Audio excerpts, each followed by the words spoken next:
కొప్పర్తి కథావాహిని శ్రోతలకు స్వాగతం.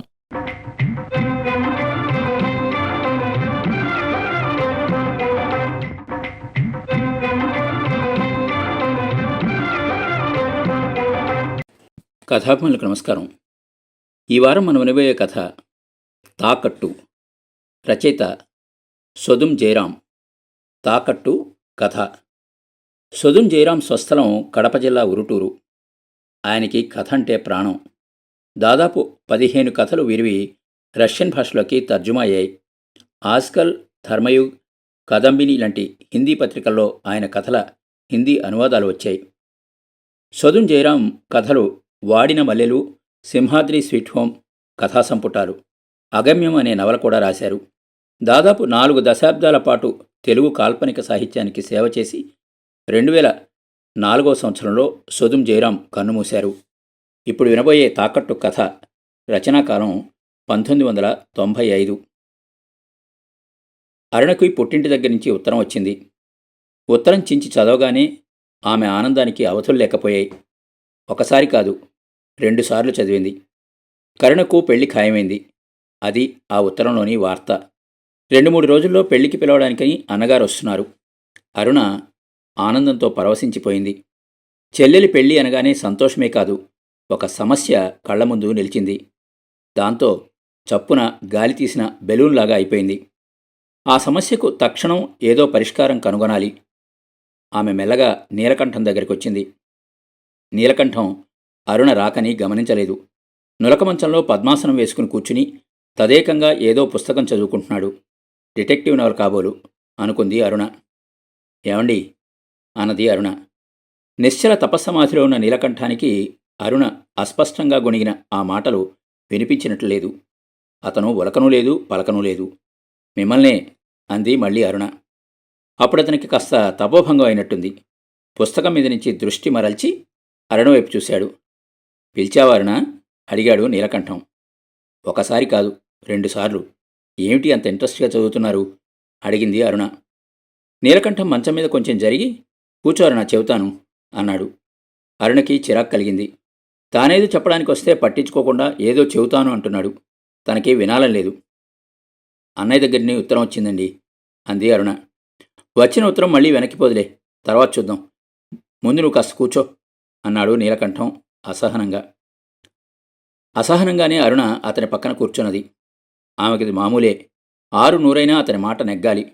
తాను చెప్పింది ఇతరులు వినాలి, ఇతరులు చెప్పింది తాను వినిపించుకునే అలవాటు అతనికి లేదు. నీలకంఠం మళ్లీ 2 క్షణాలు సమాధిలోకి వెళ్ళాడు. ఎట్టకేలకు నోరు తెరిచి నిశ్చలంగా గంభీరంగా, మన ఇల్లు చూశావు కదా అన్నాడు. అరుణ ఒక క్షణం అవాక్కైపోయింది. ఆమెకి కోపం ముంచుకొచ్చింది. అతన్ని లాగి లెంపకాయ కొడదామన్నంత కోపం ముంచుకొచ్చింది. కోపం వచ్చినప్పుడల్లా నవ్వడాన్ని అలవాటు చేసుకుంది. నీలకంఠం వేసిన ఆ చొప్పదంటు ప్రశ్నకి ఆమె పకపకా నవ్వింది. పడిపడి నవ్వింది. నవ్వి, ఈ కొంపకు నేనొచ్చి 10 ఏళ్లయింది. అందులో అణువణువు నాకు తెలుసు. మీరు గమనించారో లేదో, వంటింట్లో 4 దంతెలు విరిగాయి, మరో 2 దంతెలు చిట్లాయి. వేరుశనక్కాయలు పోసే రూములో ఒక దూలం రేపో మాపో విరిగేదే.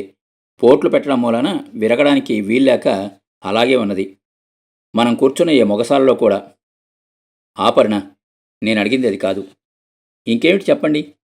మన ఇంటికి ఆగ్నేయ వైపున ఉన్న బిదువు జాగా గమనించావా అని అడుగుతున్నాను. నీవేదో దండకం చదువుతున్నావు అన్నాడు నీలకంఠం. గమనించకుండా ఉండడానికి నేనేమన్నా గుడ్డిదాన్నే? ఆ బిదువు జాగాలో 4 జిల్లేడు చెట్లున్నాయి, 2 ఉమ్మెత చెట్లున్నాయి, ఒక చిన్న రేగు చెట్టుంది, ఇంకా కొన్ని పిచ్చి మొక్కలున్నాయి. నేను గమనించానడానికి ఈ సాక్ష్యం చాలా అన్నది అరుణ. కొంచెం సీరియస్గా వినరుణ. ఇప్పుడు మనం పడుతున్న ఇబ్బందులన్నిటికీ ఆ బిడుగు జాగా మూలం. ఇప్పుడు అర్థమైందా అన్నాడు నీలకంఠం. అరుణకి నవ్వాలో ఏడవాలో అర్థం కాలేదు. అర్థం కానప్పుడు నవ్వే ఛాయిస్ అనుకుని ఆమె మామూలుగా పడిపడి నవ్వింది. ఏమిటండి మీ పిచ్చి అన్నది అరుణ. పిచ్చి కాదరుణ, ఈ పుస్తకం ఒకసారి చదువు అంటూ అరుణ చేతికి పుస్తకం ఇచ్చాడు. అరుణ నిర్లిప్తంగా ఆ పుస్తకం అందుకుని ఒకసారి దాన్ని పరకాయించి చూసింది. వాస్తుశాస్త్రం. అరుణ ఒక పేజీ అట్లా తిప్పింది. 5 ఏళ్లలో 10 ఎడిషన్లు వేశారు. ఎడిషన్కి 5,000 అంటే 50,000 కాపీలు. లక్షలాది మంది చదివి ఉంటారు. వాళ్లలో నీలకంఠం ఒకడు. ఈసారి ఆమెకు అతని పట్ల జాలి కలిగింది. సరే, ఇంతకీ ఏం చేద్దాం అనుకుంటున్నారు అన్నది. ఆ బిడువు జాగా చుట్టూ గజం ఎత్తు ప్రహరీ గోడ కడతాను. అందులో ఒక మూల బాత్రూమ్ ఏర్పాటు చేస్తాను. దాంతో శని విరగడవుతుంది అన్నాడు నీలకంఠం. ఖర్చు ఎంతవుతుంది అన్నది అరుణ. ఎంతోనా 10,000. 10,000 ఇప్పుడు అదనంగా ఖర్చు చేయవలసిన అవసరం ఉందంటారా? 6,000 అప్పున్నవాడికి ₹1 గంజాయి ఒక లెక్కలోంది కాదు. బాగుపడదలుచుకున్నప్పుడు ఈ మొత్తం ఒక లెక్కలోంది కాదు. ఆ మనిషితో వాదించి జ్ఞానోదయం కలిగించడం తన పట్ల అయ్యే పని కాదని అనిపించింది అరుణకి. తాము చేస్తున్నదేమో వ్యవసాయం. 3 ఏళ్లుగా ఇంట్లో గింజలు మంట్లో పోయడం తప్ప మంట్లో గింజలు ఇంట్లోకి రావటం లేదు. ఒక సంవత్సరం అతివృష్టితో వచ్చి కరువు, మరో సంవత్సరం అనావృష్టితో వచ్చి కరువు. కరువు పిలిస్తే పలుకుతోంది. కష్టాలు కాక మరేముంటాయి? బిడువు జాగా చుట్టూ ప్రహరీ గోడ కడితే ఈయనొక్కడికే వర్షాలు పడతాయా? ఆయనని లాభం లేదు. దరిద్రం నానా చింత అని ఊరికే అనలేదు పెద్దలు. నిజంగానే పని మొదలు పెడుతున్నారా అన్నది అరుణ. రేపే మొదలు పెడుతున్నాను. ఇటుకలు రేపొస్తాయి. బేల్దారులకి అడ్వాన్సులు కూడా ఇచ్చాను అన్నాడు నీలకంఠం. అరుణకి చెప్పలేని తామసం వచ్చింది. మీ ఇష్టం, మీరేం చేసుకున్నా నాకు అభ్యంతరం లేదు. చూడండి, వారం రోజుల్లో కరుణ పెళ్ళుంది. బ్యాంకులో తాకట్లో ఉన్న నగలు విడిపించుకు తీరాలి. అవి విడిపిస్తేనే నేను పెళ్ళికెళ్ళడం అంది అరుణ కటువుగా. ఒక క్షణం నీలకంఠం అప్రతిభుడయ్యాడు. తేరుకుని, కుతికల మీద కత్తిపెట్టినట్టు మాట్లాడకు. వారం రోజుల్లో వాటిని విడిపించడం సాధ్యమయ్యే పనేనా? తెలిసుండే మాట్లాడుతున్నావా? తీవ్రంగా అన్నాడు నీలకంఠం. మాటకు మాట తెగులు. ఇద్దరి మధ్య తీవ్రస్థాయిలో వాగ్యుద్ధం జరిగింది. చివరకు నీలకంఠం రెచ్చిపోయి అరుణ చెంప చెల్లుమనిపించాడు. నీలకంఠం చేతికి పని చెబితే అరుణ నోటికి పనిచెప్పింది. ఏడుస్తూనే అతని జీవితానికంతా సరిపోయేటన్ని కటువైన మాటలన్నది. ఈ రగడకు వంటింట్లో చెరుగుపరుచుకుని నిద్రపోతున్న మంగమ్మకి మెలకు వచ్చింది. ఆమె లేచొచ్చినా అరుణ దండకం ఆపలేదు. ఎందుకు కొట్లాడుకుంటున్నారో మంగమ్మకి అర్థం కాలేదు. అరుణ అలా బరితెగించి మాట్లాడడం మంగమ్మకి నచ్చలేదు. నోరు మూస్తావా లేదా అరుణ అంటూ మంగమ్మ కసురుకుంది. ఇక అరుణ నోరెత్తలేదు. మంగమ్మంటే అరుణకు భయము, భక్తి రెండూ ఉన్నాయి. కానీ తనది తప్పు లేదని చెప్పడానికి మళ్ళీ నోరు విప్పింది. కరుణ పెళ్లి రోజుల్లో ఉన్నది. బ్యాంకులో ఉన్న తాకట్టు నగలు విడిపించమన్నాను. ఆ మాట అన్నకు ఎంతగా చేచేసుకున్నాడో చూడండి అంటూ చెంప చూపించి భోరున ఏడ్చింది. చెంప మీద వాతలు తేలాయి. మంగమ్మ హృదయం కలుక్కుమన్నది. నువ్వు మనిషివా పశువా అంది పళ్ళు పటపటా కొరుకుతూ. నీలకంఠం నిట్రాయిలా నిలబడ్డాడు. నోరు మెదపలేదు. దాంతో ఇంట్లో సద్దుమణిగింది. 2-3 గంటలు ఆ ఇంట్లో నీరవ నిశ్శబ్దం రాజ్యమేలింది. అరుణ కొంచెం తేరుకున్న తర్వాత, అరుణ, నీ చెల్లెలు పెళ్ళే, ఎవరో చెప్పారు అని అడిగింది మంగమ్మ. ఉత్తరం వచ్చింది అంది అరుణ చీదుతూ. నిశ్చయితాంబూలాలప్పుడు పిలవకుండా ఏకంగా పెళ్లికి పిలవడానికి వస్తున్నాడనమాట. మంచిదే అని నిట్టూర్చింది మంగమ్మ. అరుణ అంత దూరం ఆలోచించలేదు. చెల్లెలు కరుణకు పెళ్లి అవుతోందంటే సంతోషపడింది. తాకట్టు నగలు విడిపించుకోవాలని తాపత్రయపడింది. పుట్టింటివారు తన్ను నిర్లక్ష్యం చేశారన్న భావమే కలగలేదు. మంగమ్మ మాటల్లో ఆ విషయం తట్టింది. పుండి మీద కారం చల్లినట్టయింది. నేనంటే పుట్టింటి వారికి లెక్కలేదు, కట్టుకున్న మొగుడికే లెక్కలేదు, నా కర్మ అంటూ మళ్ళీ సన్నగా ఏడవడం మొదలుపెట్టింది. చీటికి మాటిగా ఏడుపేమిటి? నోరు మూసుకో అంది మంగమ్మ మళ్ళీ అసహనంగా. మంగమ్మ గదమాయింపుతో ఏడుపునైతే దిగమింగున్నది కానీ బ్యాంకులో ఉన్న తాకట్టు నగల విషయం మరిచిపోలేకుండా ఉన్నది అరుణ. నగలు విడిపించమని ఆయనతో మీరైనా చెప్పండి అత్తయ్య అంది అరుణ. రోలు వెళ్ళి మధ్యలతో మొరపెట్టుకున్నట్లుగా అనిపించింది మంగమ్మకి. మంగమ్మకి ఉబ్బసం ఉన్నది. మధుమేహ వ్యాధి ఉంది. రోజూ 10-15 రూపాయల మందులు వాడాలి. నెల రోజులుగా మందులు వాడడం కూడా మానుకున్నది. నీకు పరిస్థితులు అర్థం కావారునా అన్నది మంగమ్మ. అరుణకి ఇంకేం మాట్లాడాలో అర్థం కాలేదు. నోటికి తాళం వేసినట్టుగా అయిపోయింది. ఇంతకు వాడేమంటాడు అంది మంగమ్మ. ఇల్లు వాస్తు బాగాలేదని 10,000 ఖర్చు చేయబోతున్నారు. నా నగలు విడిపించాలంటే మటుకు పరిస్థితులు అంటారు అంది రోషంగా అరుణ. ఆ ఇంటికి వాస్తు బాగాలేదనడం మంగమ్మకి ములులా గుచ్చుకున్నది. ఆమెకు ఒక్కసారి గతం కళ్ల ముందు మెదిలింది. వర్తమానము భవిష్యత్తు లేనివారు గతం నెమరవేసుకుంటారు. ఆ ఇంటికి తాను కోడలుగా వచ్చిన రోజులు గుర్తుకొచ్చాయి. 100 ఎకరాల మెట్టపొలం ఉండేది. ఘాటన 5-6 కాండ్ల ఎద్దులుండేవి. 8 మంది జీతగాళ్ళు ఉండేవాళ్ళు. పాతర్ల నిండా గాదెల నిండా గింజలుండేవి. కళ్లంలో కొండల్లాగా వాములుండేవి. సందు లేకుండా వచ్చిపోయే చుట్టాలు పక్కాలు. ఇల్లు కళకళ్లాడుతూ ఉండేది. తాను 4 మగబిడ్డల్ని కన్నది, 2 ఆడబిడ్డల్ని కన్నది. అన్ని పెళ్ళిళ్ళు ఈ ఇంట్లో రంగరంగ వైభవంగా జరిగాయి. కొడుకులంతా రెక్కలొచ్చి ఎవరికొచ్చింది వారు తీసుకుని వేరుపడ్డారు. అభంశుభం తెలియని నీలకంఠంతో తాను ఉంటున్నది. ఈ ఇంటికి అప్పుడు బాగున్న వాస్తు ఇప్పుడెందుకు బాగాలేదో ఆమెకి బోధపడలేదు. నగలు తాకట్టించి విడిపించే మార్గం ఆలోచించండి అత్తయ్య అన్నది అరుణ. నీకంటే పసిపిల్లల నయం, చెబితే అర్థం చేసుకుంటారు అంది మంగమ్మ చిరాగ్గా. నువ్వు ఏమైనాను, పెళ్లికి వెళ్ళాలంటే నగలు కావాలి, అవి ఏదో రకంగా వినిపించుకోవాలి కదా అంది అరుణ మొండిగా. పోనీ ఒక పని చేయరాదు అంది మంగమ్మ. అరుణకి ప్రాణం లేచొచ్చింది. చెప్పండి, ఏం చేయమంటారు అడిగింది అరుణ ఎక్కడలేని ఉత్సాహంతో. మీ అన్నయ్య వచ్చినప్పుడు బ్యాంకులో మనం బాకీ పడిన మొత్తం ఎంత అవుతుందో అప్పుగా అడిగి ఇప్పించుకోకూడదా అన్నది మంగమ్మ. ఈ ఆలోచన పూర్తిగా కాకపోయినా కొంచెం నచ్చింది అరుణకి. మునిగిపోయేవాడికి పూచిపళ్ళు దొరికినట్టుగా అనిపించింది. అన్నయ్య వచ్చినప్పుడు మీరు అడగండి అత్తయ్య అన్నది అరుణ. అలాగే లేవే అంది మంగమ్మ. కరుణకు ఇప్పుడు ₹1,00,000 కట్నం ఇస్తున్నట్టు ఉత్తరం రాశాడు. ఆ రోజుల్లో నాకేమీ ఇవ్వకుండా వట్టి చేతులతో సాగనంపారు. న్యాయమైతే కరుణతో పాటు నాకు ఎంతో కొంత ఇవ్వాలి. మనం అదేం అడగటం లేదు కదా, అప్పుగా అయినా ఇవ్వరా అత్తయ్య అన్నది అరుణ. చూద్దాం అన్నది మంగమ్మ. మంగమ్మకు మళ్లీ గతం జ్ఞాపకం వచ్చింది. అరుణ తనకు పరాయి పిల్ల కాదు, స్వయాన తమ్ముడి కూతురు. ఆ తమ్ముడు అరుణకు పెళ్లి చేయడం చేతకాక తన కాళ్ళ దగ్గరకు వచ్చిన రోజులు జ్ఞాపకం వచ్చాయి. నీలకంఠానికి అరుణను చేసుకోమని అడగడానికి వచ్చాడు. వచ్చి 3 రోజులు ఇంట్లో ఉన్నాడు. అడగడానికి ధైర్యం లేదు. తానే అడిగింది, ఏం పని మీద వచ్చావు అని. తల నేల కొంచుకొని దీనంగా అప్పుడు చెప్పాడు వచ్చిన పని. వచ్చిన పని సానుకూలమవుతుందని అతనికి ఏ కోసైనా నమ్మకం లేదు. ఎన్ని తులాలు పెడతావు అంది మంగమ్మ. నీకు తెలియకుండా నా దగ్గర బంగారం ఎక్కడుంది, కూతిగల దాకా అప్పుల్లో ఉన్నాను అన్నాడు గుడ్ల మీద నీరు పారాడుతుండగా. తోడబుట్టినవాడు కంటతడి పెడితే ఆమె హృదయం వెన్నలాగా కరిగిపోయింది. సరే, ఎవరన్నా అడిగితే 20 తులాల బంగారం పెడుతున్నానని చెప్పు. ఊరికే చేసుకున్నానంటే నా కుటుంబానికి కూడా నామోషి. ఊరికే అరుణని సాగనంపంటే నీకు నామోషి. అలా జరగకూడదు. పొద్దుటూరికెళ్ళి బంగారం కొను, నలుగురు ఎదుట కొను, డబ్బు నేనిస్తాను అన్నది. అరుణ తండ్రి నారాయణకి మంగమ్మ అక్కలాగా కనిపించలేదు. ఆ క్షణాన దేవతలాగా అనిపించింది. ఆ రోజే ఆమె 20 తులాల బంగారానికి కావలసిన డబ్బు కూడా సర్దింది. పుట్లు పుట్లు కందులు పండేవి, పెసలు పండేవి. తేకుండా ఎప్పటికీ 5-6 పాడి పశువులుండేవి. వీటి ద్వారా వచ్చిన డబ్బే ఆమె దాపరికం. కొడుకులు కోడళ్ళు ఆమె సంపాదన గురించి పట్టించుకునేవారు కాదు. అలా జరిగిపోయింది అరుణ పెళ్ళి. అరుణను మంగమ్మ తన కోడలుగా తెచ్చుకోవడంలో కొంత స్వార్థం కూడా ఉన్నది. నీలకంఠం బిఏ దాకా చదువుకున్నాడు. చదువుకున్న పిల్లను పెళ్లి చేసుకోవాలన్నది వాడి కోరిక. అరుణ చదువుకున్నది, సలక్షణంగా ఉంది. అంతేకాదు, తాను ముసలిముప్పన మంచాన కొంచాన పడితే వేగడానికి అయినింటి పిల్లకున్న మమకారాలు పరాయి పిల్లకు ఉండవు అన్నది కూడా ఆమె ఆలోచన. అన్ని విధాలా ఆలోచించి ఆమె అరుణని కోడలుగా చేసుకున్నది. ఆ రోజు అరుణకు తాను పెట్టిన బంగారమే ఇప్పుడు బ్యాంకులో తాకట్లో ఉంది.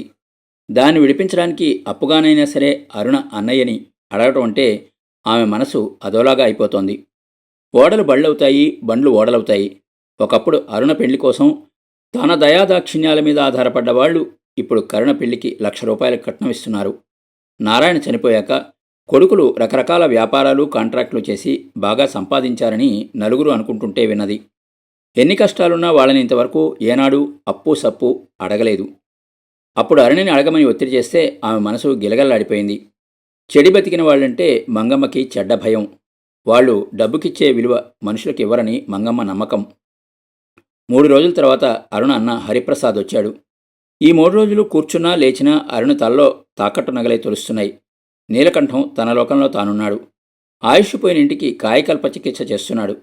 ఆగ్నేయమూల బాత్రూం కట్టించడంలోనూ ప్రహరీగోడ కట్టించడంలోనూ మునిగి ఉన్నాడు. మంగమ్మ ఉన్నట్టుండి ఉబ్బసం ఎక్కువై దగ్గుకుంటూ మంచం దిగలేదు. హరిప్రసాద్ రావడమే చాలా హడావిడిగా వచ్చాడు. బాడుగ జిబ్బు తీసుకుని పల్లెలు తిరిగి ఇన్విటేషన్లు పంచుకుంటూ ఆ ఊరికొచ్చాడు. వెనుక గుర్రాలు తరుగుతున్నట్టుగా ఉంది అతని హడావిడి. ఇంట్లోకి రాగానే ఒక్కసారే అరుణని, బావని, ముసలామని కూడా పలకరించాడు. ఆ తర్వాత ఇన్విటేషన్ తీసుకుని ఊర్లోకి వెళ్ళడానికి సిద్ధపడుతున్నాడు. కాఫీ పెడుతున్నాను, కాసేపు కూర్చుని కాఫీ తాగి ఊళ్ళోకి కదా అన్నది అరుణ. పల్లెలంబడి ఇప్పటికి ఎన్నిసార్లు కాఫీ తాగానో లెక్కలేదు. మళ్ళీ కాఫీ ఎందుకు? సర్లే పోనీ పెట్టు, ఊళ్ళోకి వెళ్ళొచ్చిన తర్వాత కాఫీ తాగి బయలుదేరతాను అంటూ సమాధానం కోసం ఎదురు చూడకుండానే అతను ఊరి మీద పడ్డాడు. అతని తొందర చూస్తే అరుణకి భయం పట్టుకున్నది. అప్పు విషయం మాట్లాడడానికైనా టైం ఇస్తాడో ఇవ్వడో అని. ఈ ఆలోచన రాగానే ఆమెలో టెన్షన్ పెరిగింది. ఆమెకేమీ పాలు పోలేదు. కాఫీ పెట్టి అత్త దగ్గరికి వెళ్ళి అన్నయ్య వచ్చాడన్నది. నా కళ్ళకి ఇంకా శుక్లాలు రాలేదు, చూస్తూనే ఉన్నాను అంది నిర్లిప్తంగా మంగమ్మ. మరి తాకట్టు నగల విషయం అంది నంగినంగిగా అరుణ. నగలు నగలు అంటూ పానం కొరుకుతున్నావు గాని అడుగుతానులే అంది మంగమ్మ అసహనంగా. హరిప్రసాద్ అరగంటలో ఊరు చుట్టొచ్చాడు. అరుణ కాఫీ ఇస్తే తాగుతూ కూర్చున్నాడు.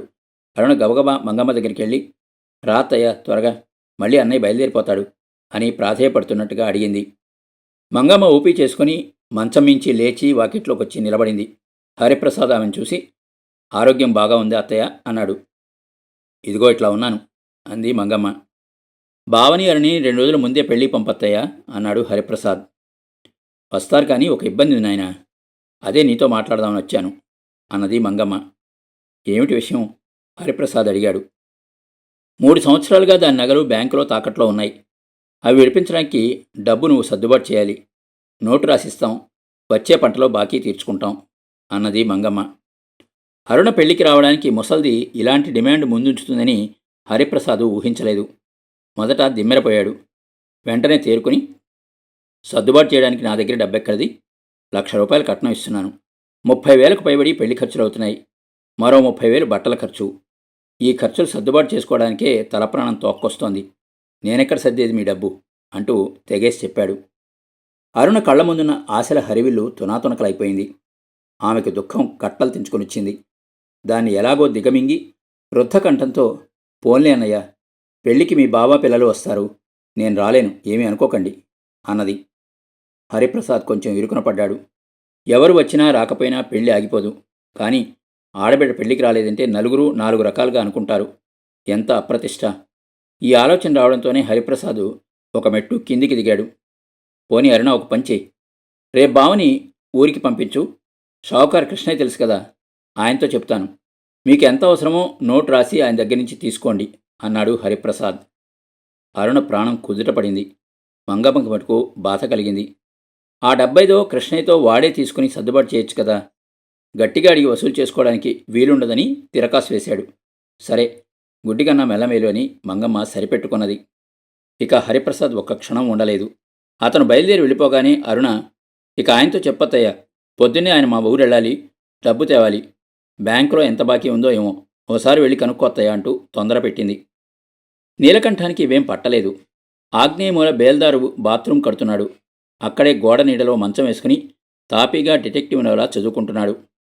మంగమ్మ అక్కడికి వెళ్ళి, బ్యాంకులో మనం ఎంత బాకీ ఉన్నాం అన్నది. బ్యాంకులో మనం బాకీ ఏమీ లేమే అన్నాడు డిటెక్టివ్ పుస్తకంలోంచి తల పైకెత్తి. నువ్వు చెప్పేది నాకు అర్థం కావటం లేదు అంది మంగమ్మ అయోమయంలో పడి. నేను అచ్చ తెలుగులోనే మాట్లాడుతున్నాను. 3 ఏళ్లుగా మనం వడ్డీ కూడా కట్టలేకపోయాం. నగలు వేలం వేసి అప్పుకి జమ కట్టుకున్నారు. మిగిలిన 10,000 మొన్ననే తెచ్చాను. దాంతోనే ఈ పని చేయిస్తున్నాను అంటూ బాత్రూం వైపు చూపించాడు. నీలకంఠం చాలా తాపీగా సమాధానం చెప్పాడు. కానీ అరుణకి తానేం సమాధానం చెప్పాలో మంగమ్మకి దిక్కుతోచలేదు. ఉన్నట్టుండి దగ్గు తెరలు తెరలుగా వచ్చింది. దగ్గుతూ అలాగే నేల మీద కూచుండిపోయింది.